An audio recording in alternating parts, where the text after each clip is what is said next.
Do do do do. Kendrick Lamar, who are you? Kendrick Lamar, rapper, poet, artist. You kind of know the deal by now.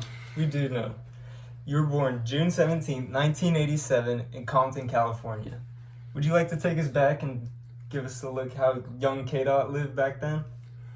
Man, I grew up in Compton. I was just kind of a quiet kid, always soaking up everything around me and kind of just growing up. The violence and the culture kind of just shaped who I am, and I'm forever grateful that I, grew up there, taught me everything I know. So, yeah. And speaking of storytelling, we know about your first ever mixtape, Youngest Head N-Word in Charge. Could you tell us more about that? Whoa, how do you even know about that? That's crazy, man. I was super young. We have to know about it. You're Kendrick Lamar. That's insane. All right, yeah. I was just a young kid trying to make a name for myself. I recorded that mixtape in a small studio, just grinding, trying to be heard from anything. And that got you noticed by Top Dog Entertainment. Could you tell us more about how that connection happened? Man, Top Dog heard that tape and just saw potential. He brought me into TDE, put me in the studio, and from there I just kind of started leveling up, learning the craft, studying the greats, really just developing my voice to become a, world star artist. Speaking of the greats, we got something for you here today. We got you an album, a vinyl album from Tupac, one of your favorite artists, who you once said spoke to you in a dream. Could you tell me more about that? Hey, thank you for this. I appreciate it. Yeah, of course. Pac, he was like a prophet, his energy, his passion, the way he spoke truth. He made me realize that, rapping can be just bigger than the music, it could be a movement, the dream, it was deep. Felt like he was passing me the torch in a way. And speaking about passing on the torch, someone else had a big role in your journey, Dr. Dre. Yeah, could you tell us more about that? Yeah, Dre is just a perfectionist, man.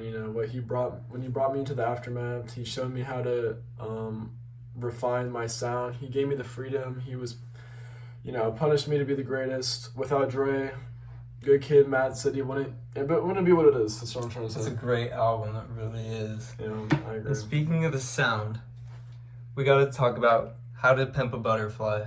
You pulled jazz, funk, soul. That album was unlike anything we've ever heard in the hip-hop community for the first time. Why did you take that direction? Man, I just wanted to make a statement. Hip-hop came from jazz, from soul, from our ancestors. To Pimp a Butterfly was about black culture, black pain, black excellence.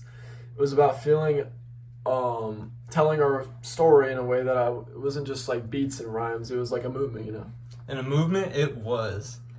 All Right became an social justice, and people still chant it at protests today. Speaking of impact, Damn made history. You won a Pulitzer Prize. First rapper ever. How did you do that? Oh man, that was surreal. When they told me I won, I thought they were just like joking, A Pulitzerizer? For hip hop, it is proof that our stories are art, observed to be taken seriously. That album was personal. It was about, fate, spirituality, choices, stuff like that. So it really connected deep.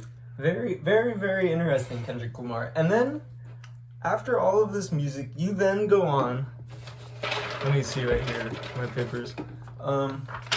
You then go on to help the soundtrack for the Black Panther movie. Yep. Which is very interesting, which contains songs like All the Stars with SZA. Yes, very, very good song. I still listen to that. Not trying to be too selfish, but would you like to promote? Of course, yes. Hit up the song. Ryan Coogler hit me up and he said, "We need something special for this movie, And I knew that it had to be bigger than just a soundtrack. To feel like Africa, like power, like legacy. It was also just an honor to be part of that, That's really interesting. Okay, could I take you to 3 of these new and up-and-coming artists who you've inspired? This is Jid, Baby Keem, and Denzel Curry. They all say that you inspired them. And what can you say to the next generation of rappers coming forward? That's the goal, man. More than awards, more than charts. It's just about inspiring the next wave. Seeking young artists, push boundaries, stay true to themselves. That's like legacy I want to leave, It's very true.